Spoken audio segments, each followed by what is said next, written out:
아멘. 감사합니다. 오늘 봉독한 시편 50편 15절 말씀 중심에서 유일하고 영원한 위로에 이르기 위한 방편이라는 제목으로 하나님 말씀 증거하겠습니다. 유일하고 영원한 위로에 이르기 위한 길이 오직 성경에만 제시되어 있습니다. 성경 말씀 밖에서는 이 확고하고 영원한 유일한 이 위로의 말씀을 그 어디서도 얻을 수 없다는 것을 우리는 분명히 알아야 합니다. 이 위로는 모든 위로라고 할 수 있고 오직 이 위로만이 우리를 살려나갈 수 있다. 지난 시간에 하이델베르크 요르문답 1문을 하면서 우리의 유일한 위로, 그 위로는 곧 하나님께서 우리들을 살려나가시는 구원이라고 할 수가 있는 것입니다. 그 하이델베르크에서 말하는 위로는 곧 구원입니다. 그 구원, 그것은 성경 밖에서는 찾을 수가 없다는 것.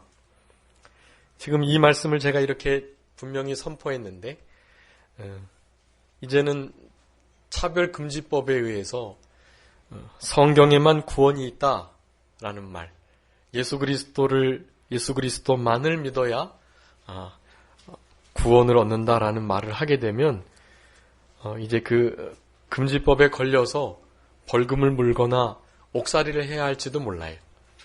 지방자치의 그 규례에 따라서 좀 적용 범위가 어떻게 될지는 확실하지 아직 정해지진 않았지만 이제 곧 그런 때가 올 것입니다. 그렇지만 어쩔 수가 없어요. 오직 유일한 영원한 위로, 그것은 이 성경 말씀에서밖에 얻을 수가 없다는 것을 우리가 양심적으로 알고 있고 그것을 우리가 전하지 않을 수가 없는 것입니다. 그래서 시편이 50편 15절 말씀에 보면 이 시편 기자는 환난을 당할 때 어떻게 건짐을 받을 수 있을까라는 고백을 하면서 오직 하나님 앞에 부르짖고 그 부르짖음을 들으신 하나님께서 건지실 때에만이, 그때만이 참된 구원을 얻을 수가 있겠고 그렇게 구원을 얻은 자가 이와 같이 생활하게 될 것이다 라는 고백을 담고 있습니다. 여기 본문 말씀 주보의 옆에 말씀 요약하고 또 하이델베르크 요리문답 두 번째 문항을 실었는데 이 본문에서는 우리들에게 세 가지 교훈을 하고 계십니다. 첫 번째는 모든 인생이 이렇게 건짐을 받아야만 할 그러한 큰 환난과 죄 가운데 그렇게 빠져 있다라는 것을 말씀하고 있습니다. 환난 날에 나를 부르라 라고 말씀하고 계시는데 이 환난은 우리가 흔히 말하는 고통, 어려움, 억울함, 또 역경과 모든 질병, 심지어는 죽음의 문제, 이런 모든 인생 가운데 있는 문제들을 다 말씀하고 있습니다. 그 문제들은 다 죄로부터 말미암은 거예요. 물론 하나님을 잘 믿는 이들, 그래서 죄를 철저히 회개하고 날마다 회개의 열매를 맺으면서 살아가는 이들에게도 환난이 있을 수가 있습니다. 그 환난의 출처가 좀 다를 뿐이에요.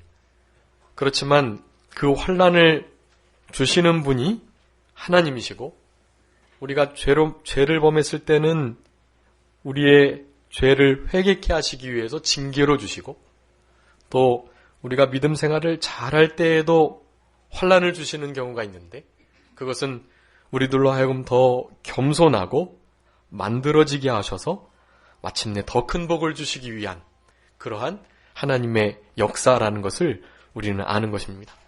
그래서 믿음 있는 자들, 구원을 얻고 하나님을 아버지로 부르는 자들은 환난을 당할 때 하나님을 결코 원망하지 않습니다.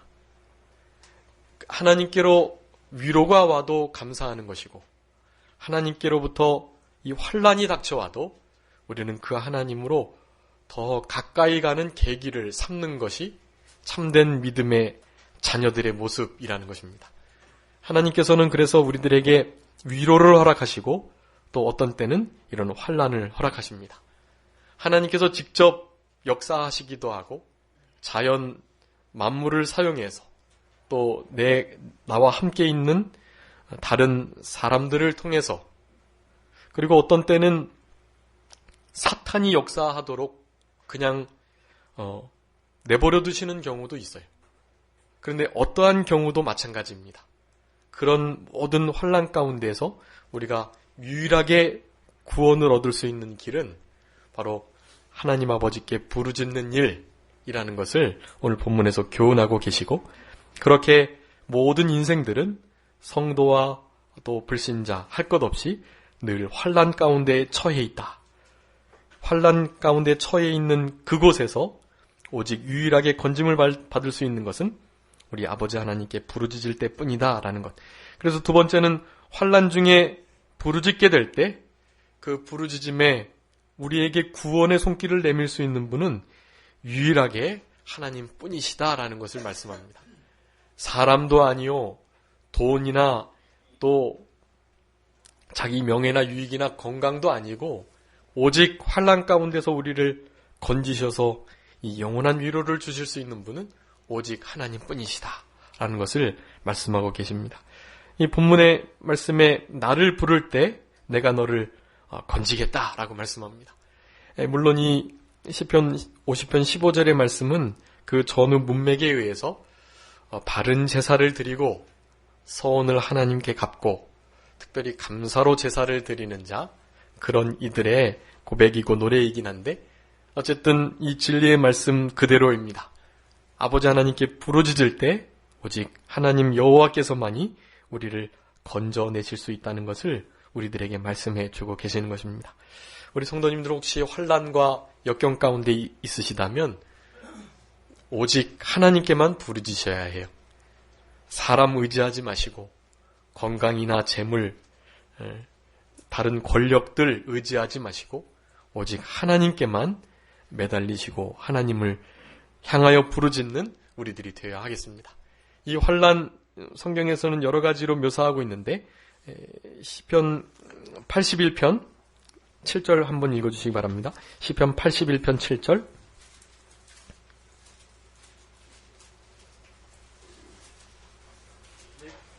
내가 고난 중에 부르짖음에 내가 너를 건졌고 내 성의 은은한 곳에서 내게 응답하며 무리바 물가에서 너를 시험하였도다. 아멘. 고난 중에 부르짖을 때에도 하나님께서 건져주신다라고 말씀합니다. 또 시편 107편에서는 근심 중에 여호와께 부르짖을 때 하나님께서 우리를 고통에서 건져주시겠다라고 말씀합니다. 그리고 시편 91편에서도 환난 때에 나를 부르는 자에게 간구하는 자에게 저와 함께하여서 저를 건지고 영화롭게 하겠다라고 말씀합니다. 환난과 고난과 근심, 역경과 연단 그런 가운데 우리 하나님 부르짖는 자에게 부르짖고 간구하는 자에게 구원의 손길을 내밀어 주시는 것입니다. 사탄적으로 사탄이 건져내는 경우가 있어요. 자기 영혼을 사탄에게 팔고 사탄의 권능과 능력을 의지해서 역경을 헤쳐나오는 이들도 있습니다. 근데 그것은 영원한 위로가 될 수 없어요. 영원한 구원이 될 수 없는 것입니다. 잘해야 우리 예수님 오시기 전까지 그들의 인생의 종말을 맞기 전까지만 기한이 정해져 있는 것입니다. 그 후에는 결코 위로가 될 수가 없는 거예요. 그래서 하이델베르그 요르문다 1, 2문에서 그렇게 말하는 것입니다. 이 우리에게 사나 죽으나 유일한 위로, 영원한 위로가 되는 것은 바로 우리 성부, 성자, 성령 하나님의 건지시는 구원의 역사인 것을 말씀해 주고 계시는 것입니다. 지난 시간에 하이델베르그 요리문답 하면서 우리의 유일한 위로가 되는 이유에 대해서 몇 가지 말씀드렸는데 첫 번째는 우리는 우리의 것이 아니고 하나님께서 나를 사셨다. 예수 그리스도의 보혈로 나를 사셨다라는 것. 사셔서 마귀와 죄와 사망으로부터 해방시켜 주셨는데 그 죄와 마귀와 사망, 이 세상으로부터 우리를 계속해서 건져내시고 보호해 주신다. 결국에는 그 보호와 위로가 영원하다. 잠깐 이 땅에서만이 아니고 이 땅에서뿐만 아니라 영원토록 영벌을 지나서 우리는 영생에 이르게 하는 그러한 큰 위로를 우리에게 베풀어 주신다라는 말씀을 드렸습니다. 그래서 결국에는 주님을 위해서 기쁘고 즐거움으로 살아가게 하시기 위함이다. 주를 위해서 살아가는 것이 바로 우리의 위로가 되는 것입니다. 주님이 어쨌든 우리를 사시고 보호하시고 그것도 영생토록 그러한 보호와 구원을 허락해 주시는 그러한 것이 우리의 유일한 위로가 된다라고 말씀을 드렸는데 그 위로가 되는 이유에 대해서 오늘 본문에서는 그렇게 세 가지를 말씀합니다. 우리가 환난 중에 있다라는 사실, 그리고 그 환난 가운데서 유일하게 아버지 하나님께서만 건져 주실 수 있다는 사실, 그리고 그렇게 환난 가운데 건짐을 받은 자는 15절 후반절에 보면 내가 나를 영화롭게 하겠다라고 말씀합니다. 그렇게 환난 가운데 있다가 자기의 죄와 그 비참의 처지를 분명히 깨닫고 주님 앞에 구원의 손길을 내밀며 하나님 앞에 간절히 부르짖는 자들을 건져주셔서 그 건짐받은 바 된 백성들, 그러한 이들은 앞으로 하나님 앞에 감사하며 하나님을 영화롭게 하며 하나님께 영광을 돌리며 살아가야 한다는 것을 그렇게 말씀해 주고 계시는 것입니다. 그래서 마지막 환난 가운데서 건짐을 받은 자는 반드시 하나님께 진실된 마음으로 영광을 돌리면서 감사한다라는 것, 그것을 시편 50편 15절에서 우리들에게 분명히 교훈하고 계시는 것입니다. 성경 전체의 내용도 마찬가지.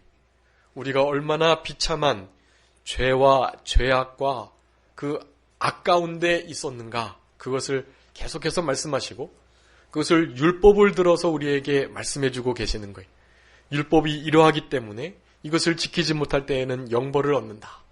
그렇게 말하고 우리는 결코 그 모든 율법을 지킬 수 없는 존재라는 것, 그것들을 우리에게 교훈하고 계시는 것입니다. 결국 그 모든 율법들은 몽학선생으로 예수 그리스도께 우리를 인도하는 것입니다. 바로 그 복음으로 우리를 이끌어 주시는 것이, 그렇게 될 때 우리가 복음을 믿고 참된 믿음을 가지고 우리 하나님을 아버지로 섬기면서 그렇게 구원을 얻게 되는 그러한 역사를 우리에게 허락해 주시는 것입니다. 그렇게 구원을 얻은 자들은 이제 남은 때 하나님 앞에 진정으로 감사하면서 그렇게 살아가게 된다는 것, 그것을 교훈하고 있는 것입니다. 로마서 전체의 내용만 봐도 로마서 1장 2장에서는 우리가 얼마나 비참한 처지에 있었는가를 말씀해요.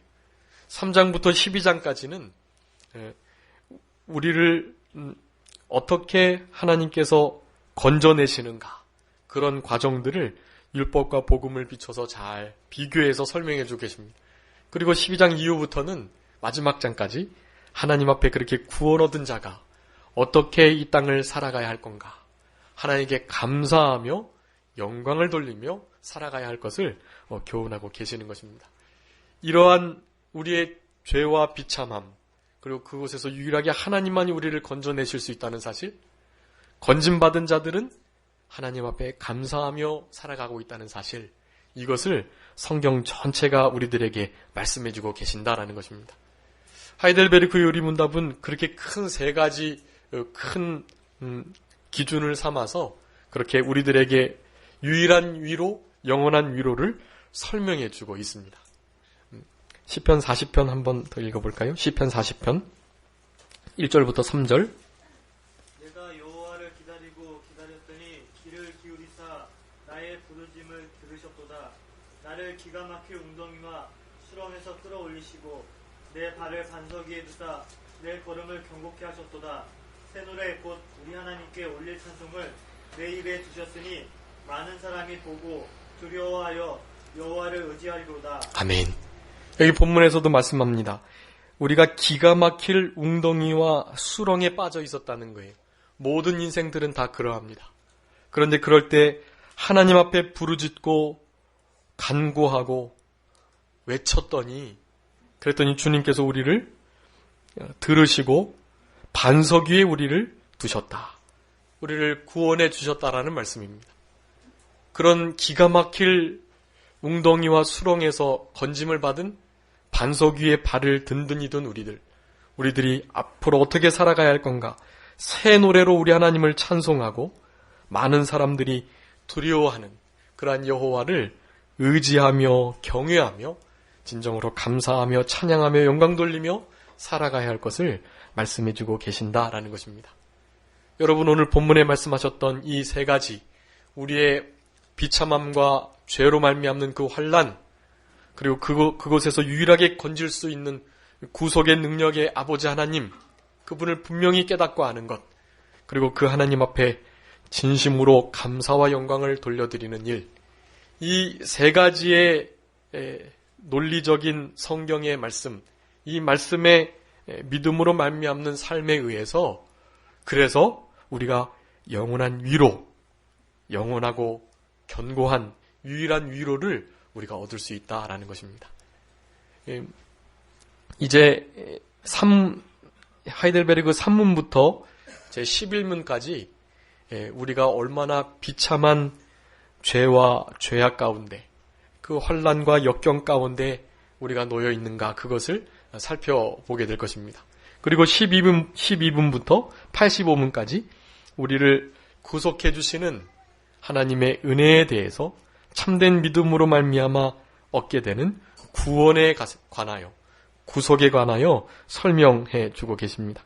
그리고 마지막 86문부터 129문까지, 하이델베르크 요르문답이 129문까지 있는데 그 86문부터 129문까지 그런 큰 은혜와 위로를 얻은 자들이 하나님 앞에 감사하며 살아가는 것, 그것에 대해서 우리들에게 교훈해 주고 계시는 것입니다. 한 주간 생활하시면서 우리 성도님들의 삶 가운데 환난과 역경이 있으시거든, 억울하고 정말로 피하고 싶은 그런 난관과 역경이 찾아오시더라도 그런 모든 어려움들을 다 주께 맡기고 우리의 힘으로 그것을 해결할 수 없다는 것을 먼저 인정하시고, 그리고 하이델베르크 요리문답 1번에 있었던 것처럼 우리 주님께서 우리를 값주고 사셨기 때문에 우리는 더 이상 우리 자신의 것이 아니고 우리는 하나님의 것 되었으니까 하나님께 온전히 맡기시고 하나님을 의뢰하심으로 하나님께서 그 모든 역경 환난 가운데 우리를 건져주시는 그런 은혜와 참된 위로를 경험하시면서 살아가시는 우리들이 되었으면 좋겠습니다. 지금은 정말로 하나님의 이러한 위로가 필요할 때입니다. 그 영원하고 유일한 그 위로에 이르는 길은 첫 번째, 우리의 죄와 비참함을 아는 것이, 이 죄와 비참함에 대해서 말하는 것이 교회에서 요즘에는 잘 선포되지 않은 것입니다. 왜냐하면 그냥 굳이 죄와 비참함에 대해서 말씀하지 않아도 일단은 구원 받았으니까, 그러니까 앞으로 받을 복에 대해서만 말씀해주면 되지, 굳이 우리의 옛날의 모습, 옛날의 형편들, 우리의 옛 모습들을 그렇게 들춰내서 좋을 게 뭐가 있는가 라고 말을 할 수 있겠지만 그렇지 않습니다. 우리가 진짜 하나님의 이 구속에 감사하며 위로를 얻기 위해서는 전에 내가 어떠한 자였는가, 그것을 늘 잊지 않는 것이 아주 중요합니다. 사도 바울도 그랬던 거예요. 자기가 전에 폭행자요, 회방자요, 살인자요, 하나님의 일을 그렇게 방해했던 방해꾼이었다는 것을 늘 잊지 않았어요. 그것이 사도 바울의 신앙의 밑거름이었습니다. 하나님도 괜찮다고 하시고 다른 모든 이들도 아니라고 괜찮다고 위대한 사도로 인정을 하지만 본인만은 아닌 거예요. 본인만은 점점 지나고 나니까 더 죄인 중에 괴수가 되었던 것입니다. 예전에는 몰랐는데 주님을 더 알고 보니까 자기의 깨닫지 못했던 죄들이 더 많이 드러나는 거예요. 옛날보다 더 거룩하고 경건하게 살아가지만 주님을 만나면 만날수록 더욱더 자기의 죄된 모습이 드러나는 것입니다. 그게 참다운 신앙인의 모습이에요. 우리 성도님들에게도 그러한 일이 있어야 합니다. 정죄감을 가지고 죄책감에 시달리라는 말씀이 아니에요. 우리는 더 이상 정죄나 죄책감에 시달릴 필요가 없어요. 왜 그렇죠? 우리 예수님께서 십자가에서 그 모든 정죄와 형벌, 죄의 저주를 다 도말하셨어요. 우리는 더 이상 그렇게 정죄함을 가지고 죄책감에 시달리며 살아가는 것이 아닙니다. 그렇지만 구속의 은혜에 더욱더 감사하고 우리 주님의 이 구속의 은혜가 얼마나 위대한지를 그리고 진심으로 감사하고 모든 일의 공로를 주님께만 돌리기 위해서는 그것이 필요합니다. 우리가 얼마나 비참함 가운데 있었는지, 얼마나 우리의 죄악이, 우리의 악함이 관영한지 그것을 좀 철저하게, 적나라하게 깨닫는 일이 아주 중요하다는 것을 말씀하는 것입니다. 아무쪼록 우리의 이미 해결되고 덮어진 죄악들과 부패성들이지만 그것들 가운데 지금도 우리는 사실은 고통하며 싸우고 있는 거예요. 왜냐하면 우리의 몸의 구속을 기다리고 있기 때문에 그렇거든요. 우리 몸이 영원한 부활체가 되기 전까지는 사실은 그 폐잔병과 같은 그 부패성과 이 죄악에 남은 잔당들과 싸워야만 하는 것입니다. 그런 영적인 싸움을 싸워야만 해요. 그것을 아무것도 아닌 것처럼 치부해버리면 안 됩니다. 법적으로는 해결됐지만 우리는 지금도 그 우리의 비참함, 그 죄악과 힘써 싸워야만 하는 것입니다. 우리는 지지 않아요. 주님께서 보호해 주시고 성령으로 영원한 구원의 확신을 우리에게 계속해서 확신시켜 주고 계시기 때문인 것입니다. 그래서 충분히 안전하게 우리의 비참함과 죄의 문제를 우리는 생각할 수 있다는 것을 아셔야 하겠습니다. 그 죄와 비참함 가운데 놓여지게 된 이유가 바로 이 악이라는 것 때문에 그렇습니다. 이 악. 선악을 알게 하는 나무의 과실을 에덴 동산 중앙에 두셨어요. 근데 그 선악과를 아담과 하와가 따먹었습니다. 왜 하나님께서 그 하나님의 창조하신 그 동산에 생명나무와 더불어서 그 선악을 알게 하는 나무의 실과를 두셨을까? 거기서부터 사실은 우리 선하신 하나님과 하나님의 그 예정, 그리고 우리가 지금 고민하는 이 죄와 악에 관한 문제가 부딪히게 됩니다. 그래서 우리 흔히 신정론이라고 해가지고 우리 하나님께서 정의롭고 선하신 분으로 그 모든 죄와 악의 문제도 사실은 성경의 신비의 영역으로 두시면서도 조금씩 우리에게 진리의 빛을 나타내주고 계시긴 한데 사실은 우리의 이성으로는 그것을 분명히 깨닫기는 좀 어려워요. 그렇지만 그것 때문에 하나님을 떠나는 일이 없도록 성경에서는 충분히 우리들에게 그 죄와 선의 문제, 하나님의 예정과 또 사람의 자유의지에 대한 문제들을 충분히 다루고 계십니다. 선악을 알게 하는 나무의 실과를 먹음으로 죄를 범해서 그 실과를 따먹은 행위 자체가 문제가 되는 것은 아닌데 그 하나님께서 금하신 행위 그리고 그 금하신 것을 불순종했다는 의미에서 그게 죄가 되는 거예요. 그런데 그 죄가 들어오기 전 왜 악이라는 것을 하나님께서 그렇게 만들어 놓으셨는가? 거기에 대한 문제가 이런 비참과 죄의 문제를 살펴보기 전에 먼저 선행돼야 할 문제인 것입니다. 중요한 것은 그 악이라는 것은 하나님께서 일부러 만들어 놓으시고 창조해 놓으셨다라기보다는 그러니까 선의 결핍을 의미하는 것이다 라고 이해하시는 것이 좋아요. 하나님께서 그것을 악을 만드셨다면 그것을 책임을 지셔야 하잖아요. 그런데 하나님은 악을 하시지도 창조하시지도 않으신 분이세요. 그렇지만 선의 결핍을 허락하신 분이십니다.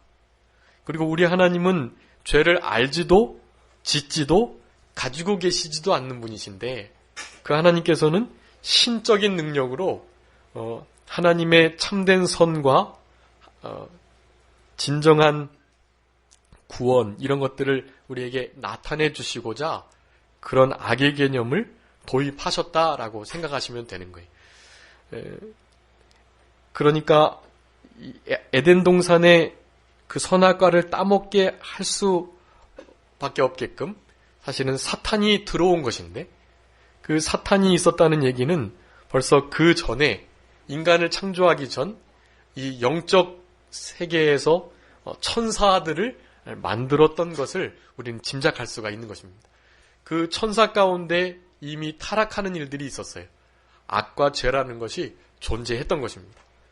하나님께서는 굳이 악이라는 표현을 하지 않으셔도 되는데, 그 악이라는 것을 그렇게 굳이 드러내신 것은 우리의 이런 세계 이전에 있었던 하나님의 영역 가운데 있었던 그 부분을 잠깐 비춰주시는 거예요. 그래서 우리 하나님께서만이 선과 악을 구별하시는 분이신 것이라는 것을 나타내기 위해서 그 선, 악을 알게 하는 나무를 심으셨던 것입니다. 근데 그것을 따먹으로 말미암아 자기가 선과 악을 분별하고자 했던 거예요. 하나님처럼 되고자 했던 것입니다. 사탄은 그 부분을 건드린 것이고, 그래서 결국 죄를 짓고 말게 되었던 것입니다. 그래서 우리가 잘 아는 것처럼, 우리 양심이 우리를 분명히 증거하는 것처럼, 아담과 하와가 죄를 범한 것은 하나님께서 그렇게 하셨기 때문이 아니라는 것을 아셔야 돼요. 하나님의 절대 예정 가운데는 다 하나님이 예정하신 것은 맞습니다. 그런데 우리 인간편에서 볼 때는 결코 하나님께서 하셨기 때문에 내가 그렇게 됐어 라고 말할 수 없다라는 거예요. 아담과 하와는 하나님께서 자기가 선악과를 따먹어서 결국에는 여인의 후손으로 예수님이 오시게 하시고, 그래서 그런 십자가의 구속을 이루게 하시는 것을 다 알고 그 하나님의 뜻을 이루기 위해서 선악과를 따먹은 게 아니라는 거예요. 자기 욕심에 하나님처럼 되고 싶어서, 나도 하나님처럼 선악을 분별하는 그 재판장의 위치에 있고 싶어서 교만함으로 하나님의 명령을 어기고 죄를 범했던 것입니다. 그러니까 하나님의 절대 예정의 입장과 인간의 자유의지가 충돌하지 않는다는 것을 우리 성도님들이 아셔야만 해요. 그렇게 될 때 모든 죄와 악의 문제도 그 책임을 하나님께 돌리지 않을 수가 있는 것입니다. 제 친구 가운데 하나가 예수님을 안 믿는데요. 그 친구가 안 믿는 이유 중에 하나는 흔히 이렇게 선하다고 하는 하나님, 그분께서 어떻게 그렇게 하실 수가 있냐는 거예요. 자기가 알고 있는 친척 가운데 예수님을 정말 잘 믿는 분이 계신데, 그분이 새벽기도 갔다 오다가 교통사고를 당해서 하늘나라를 가게 된 거예요. 아니, 새벽기도 갔다 오면서 그렇게 하나님 앞에 예배하고 오는 그런 하나님의 흔히 백성이라는 사람을 하나님께서 그렇게 살아계시다면, 선하시다면 그렇게 두실 수 있는가? 라고 묻는 거예요. 그러면서 그런 하나님이라면 나는 못 믿겠다라는 거죠. 그건 오해하는 것입니다. 하나님을 믿는 우리들에게는 가족들이 그렇게 큰 일을 당하고 불행이 닥치고 억울한 일이 있고 사회적으로, 자연적으로, 또 영적으로 여러 가지 악하고 또 억울하고 죄악된 일들이 성도들 가운데도 많이 일어나는데, 그것을 결코 억울하게 생각하거나 그것 때문에 하나님을 떠나는 참된 하나님의 백성들은 없다라는 거예요. 참된 하나님의 백성들은 그것을 압니다. 그것이 하나님께서 뜻하신 바 선하신 계획이 있다는 것을 그들이 알아요. 알고 믿고 도리어 감사하는 것입니다. 그런 죄와 또 악에 관한 문제에 해결하지 못해서 아직 예수 그리스도를 못 믿는 이들이 맞는데, 그런 모든 문제들을 믿음으로 넉넉히 뛰어넘고 모든 일을 섭리하시고 주관하시는 하나님의 그 역사와 하나님의 그 작정 예정에도 정말로 감사하면서 영광을 돌리는 우리들이 얼마나 큰 은택을 입은지를 아셔야만 합니다. 우리가 만약에 그런 사고를 가지고 이렇게 신앙생활을 하도록 그렇게 내버려 두셨다면 우리는 결코 주님을 잘 믿지 못할 거예요. 근데 그런 불합리하고 모순적인 불공평한 일들도 믿음의 눈으로 그것을 잘 헤쳐나가는 거예요. 그것이 얼마나 큰 특권인지 우리 성도님들이 먼저 아셔야만 합니다. 그리고 그러한 일을 당한 이들에게는 우리가 뭐 다르게 말해줄 것이 없어요. 일단은 주님을 믿고 주님께 들어오면 그때 믿음의 눈이 열려서 지금 우리 주변에 일어난 여러 가지 문제들이 다르게 보일 거야 라고 말해줄 수밖에 없어요. 그리고 그들을 위해서 우리가 기도하는 수밖에 없는 것입니다. 기도하고 그렇게 사랑의 마음으로 말해주면 저들이 반드시 주께로 돌아와서 주님께 부르짖고 간구하고 외칠 날이 오게 될 것입니다. 그러면 주님은 그런 외침을 들으시고 그들을 또한 건져주실 것이 확실합니다. 그렇게 그들에게도 우리가 가지고 있는 이 유일하고 영원한 위로를 반드시 허락해 주실 것입니다. 여기 하이델베르크 요리문답 2번에 보면 이러한 기쁜 위안 속에 그리고 영원한 유일한 위로 속에 우리가 살고 죽기 위하여서 우리가 무엇을 알아야 하는가라고 질문하고 거기에 대한 답이 3가지가 있는데 한번 우리 다 같이 읽어주시기 바랍니다. 첫째, 나의 죄와 그 비참함이 얼마나 심각하며, 둘째, 어떻게 그 죄와 비참에서 벗어나 구원을 받으며, 셋째, 어떻게 구원을 주신 하나님께 감사드릴 것인가 하는 일입니다. 우리의 죄와 비참함이 얼마나 심각한 수준인지 그것을 분명히 아는 것, 그리고 거기서부터 하나님께서 어떻게 구속 구원을 허락하셨는지, 그리고 그렇게 구속 구원을 받은 하나님께 우리가 앞으로 어떻게 감사드리며 살아가야 할 것인지 이것을 우리들에게 알게 하시고 성경이 그렇게 알게 하신다는 거예요. 그리고 그것을 알 때 우리는 이 영원한 위로와 유일한 평강 속에서 살고 죽게 될 수가 있다라는 것입니다. 아직도 이것을 얻지 못한 이들에게 우리는 이러한 영원한 확실한 그리고 모든 위로를 얻기 위하여서 예수 그리스도를 믿을 수 있도록 그들의 영혼을 위해서 날마다 간구하는 우리들이 되어야 할 것입니다. 그 첫 번째, 죄와 비참함이 얼마나 심각한가, 얼마나 큰가라는 것 아는 것이 중요하다라고 말씀드렸는데, 이렇게 죄와 비참함을, 악함을 깨닫는 것, 이것이 이 구원을 간절히 바라게 되는, 그리고 복음이 정말로 필요하게 됨을 알게 하기 때문인 것입니다. 우리도 전에는 순종치 않은 자요, 속이는 자요, 정욕과 향락의 종노릇했던 자, 악독하고 투기로 지내고 가증스럽고 피차 미워하는 자, 디도서 3장 3절부터 말씀하는데 그러한 자이었는데 하나님께서 우리를 사랑하셔서 하나님의 자비와 사람 사랑하심을 나타내셔서 우리들로 하여금 예수 그리스도의 긍휼을 기다리는 자가 되게 하셨다라고 말씀합니다. 우리는 전에 어떠한 자이었는가? 우리가 죄 없다고 하고 범죄하지 않았다고 하면 하나님을 거짓말하는 자로 만드는 것입니다. 로마서 3장 9절부터 10절에는 모두 죄 아래 있었다라고 말씀합니다.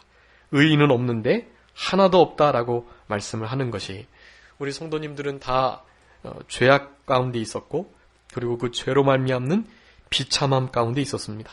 그 비참함이라는 단어는 한마디로 말씀드리면 영원한 죽음을 맞이한다라는 거예요.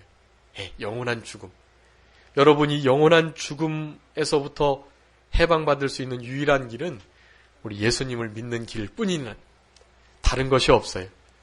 어떻게 해서도 그 영원한 죽음을 모면할 수가 없습니다. 예수님을 믿을 때만이 해결되는 비참함이에요.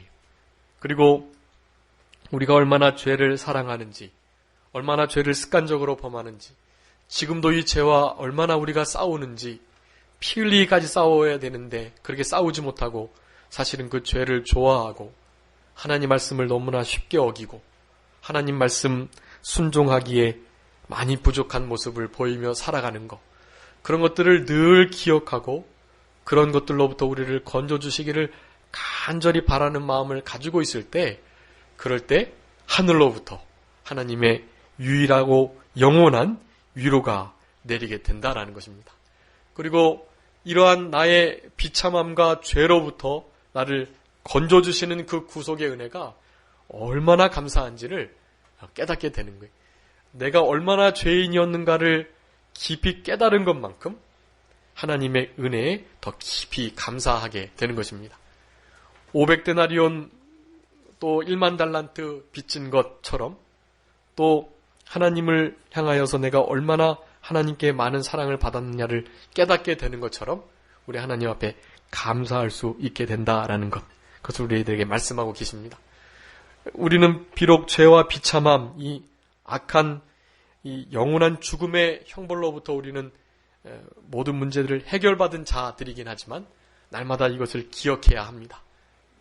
이 죄 때문에 영원한 죽음을 우리가 맛보지 않게 하시기 위하여 우리 예수님께서 십자가에 죽으셨기 때문입니다. 어떻게 우리를 이 죄와 비참함 가운데서 건져내시는가? 다른 것이 없습니다. 구원이 다른 것으로부터 나오지 않는다는 것을 우리는 알아야 합니다. 사도행전 4장 12절 말씀 한번 읽어주시기 바랍니다. 사도행전 4장 12절. 다른 이로서는 구원을 얻을 수 없나니 천하 인간의 구원을 얻을 만한 다른 이름을 우리에게 주신 일이 없음이니라 하였더라. 아멘. 다른 이, 우리 예수님 말고 다른 이를 가리켜요. 그 사도행전 4장에서 우리 예수님이 십자가에 너희들이 못 박아 죽인 그 예수님께서 이러한 살리시는 기적을 행하셨고, 그리고 이 예수님을 믿을 때만이 참된 구원을 얻을 수 있다고 분명히 말씀을 선포하고 있는데, 이때만 해도 이 예수를 믿는다고 하면 유대교에서 출교를 당했고 또 잡아 죽는 때가 되었던 것입니다. 예수님도 십자가에 못 박혀 죽었기 때문에 제자들도 찾아서 죽이려고 혈안이 되었던 때에, 그런데 이렇게 담대히 참된 구원을 얻을 수 있는 유일한 길을 선포하고 있는 것입니다. 다른 이로서는 구원을 얻을 수 없다. 천하 인간의 다른 이름을 허락하시지 않으셨다. 오직 예수 그리스도만을 허락하셨다라는 것입니다. 우리 성령님을 보혜사 성령님이라고 말하는데 다른 보혜사라고도 합니다. 즉 처음 보혜사는 바로 우리 예수 그리스도라는 것이, 보혜사는 위로자라는 뜻이기도 하고 돕는 자, 보호자, 대언자, 대신 싸워주시는 자, 그렇게 표현할 수가 있는 것입니다. 우리를 도와주시는 그 보혜사 성령님, 그 성령님 전에 계셨던 원래 보혜사이신 우리 예수님, 그 예수님께서 우리를 건져주시고 구원하셨다는 그것을 성경 전체에서 우리들에게 교훈해주고 계시는 것입니다. 그래서 우리 성도님들께서 지금 얻으신 그 구원, 그것은 다른 데로부터 결코 얻을 수 없는 거예요. 오직 예수 그리스도, 하나님의 아들이시고 또 하나님이신 그분만이 우리를 유일하게 이 우리의 죄와 악과 비참함 가운데서 건져내실 수 있는 분이다라는 것, 그것을 우리는 분명히 믿고 감사해야 하는 것입니다. 그리고 마지막으로는 이렇게 우리의 죄와 비참함 가운데에서 우리를 구원하신 그분께 어떻게 살아가기를 원하는가라는 것인데, 여러 말씀들이 있지만 베드로전서 2장 9절부터 10절 한번 읽어주시기 바랍니다. 베드로전서 2장 9절부터 10절. 오직 너희는 택하신 족속이요 왕같은 제사장들이요 거룩한 나라요 그의 소유된 백성이니 그는 너희를 어두운 데서 불러내어 그의 기이한 빛에 들어가게 하신 자의 아름다운 덕을 선전하게 하려 하심이라. 아멘.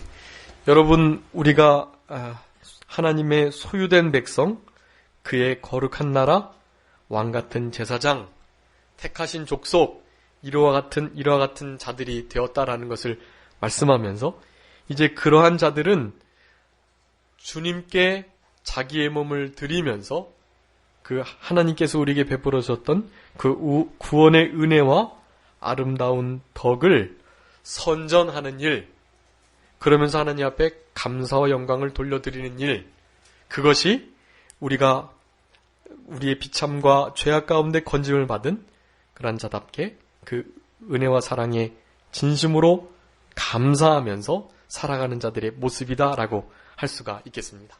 그렇게 비참함 가운데 예수님의 구속의 피로, 십자가의 피로 유일하게 구원을 얻은 우리들은 이제는 그분의 것으로 기꺼이 그분의 뜻대로 살아가는 저희들이 되어야 한다라는 것입니다. 오늘 하이델베르그 제2번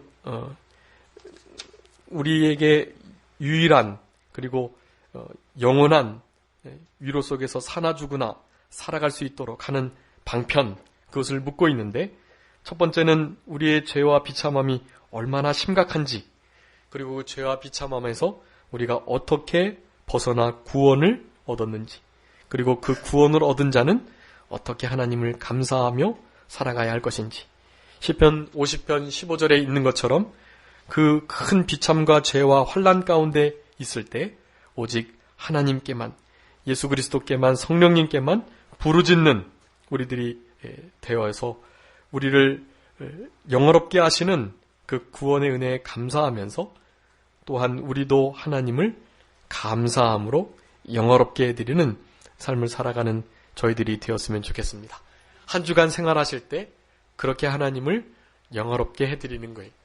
그분께서 우리에게 베푸르신 이 위로 때문에 감사를 돌려드릴 때 하나님은 그것으로 영광을 받으십니다. 우리가 하나님께 더 영광을 보태드릴 것이 없어요. 그저 우리를 구속하신 것, 우리가 얼마나 비참함 가운데 있었는지를 생각하며 하나님 앞에 진심으로 감사할 때, 그럴 때 내가 나를 영화롭게 하겠다.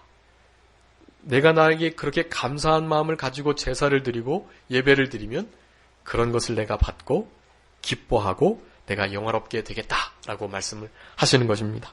아무쪼록 한 주간도 하나님이 주시는 영원한 유일한 위로 가운데 살아가시고 하나님이 허락하시는 환난, 이 환난을 우리 하나님을 더 가까이 하는 계기로 삼으시고 환난 가운데 부르짖으셔서 주님께서 우리를 건져주시는, 또 반석 위에 세워주시는 이 귀한 은혜를 받으시면서 한 주간 승리하시면서 살아가시는 우리들이 다 되었으면 좋겠습니다. 자, 기도하겠습니다. 살아계신 아버지 하나님, 감사합니다. 환난을 만날 때 나에게 부르짖으면 내가 너희들을 건져내고 구원하고, 그러한 건짐받고 구원받은 자들은 나를 영화롭게 하겠다 말씀하신 아버지 하나님, 이 시편 기자의 위대한 고백처럼 저희들도 우리의 비참함과 죄악의 형편들을 늘 생각하며 그 가운데 예수 그리스도의 거룩한 보혈로 피 흘리셔서 우리를 건져주시고 구원하신, 그리고 영원토록 보호해 가시는 우리 예수 그리스도의 그 크신 은혜와 사랑에 감사하고 감격하면서 남은 때 우리 하나님만을 영화롭게 해드리는 삶을 살아가는 우리들이 되게 하여 주시옵소서. 감사로 제사를 드리는 자 하나님을 영화롭게 하신다 하셨사오니 이 예배를 드릴 때에도 감사함으로 드리게 하시고 세상 속에 나가서 하루하루 살아갈 때 하나님 앞에 늘 감사하며 감격하며 살아가는 우리들이 되게 하여 주시옵소서. 감사하옵고 예수 그리스도의 이름으로 기도 올리옵나이다. 아멘. 다시 찬송하시겠습니다. 찬송가 481장, 통일찬송가 531장입니다. 481,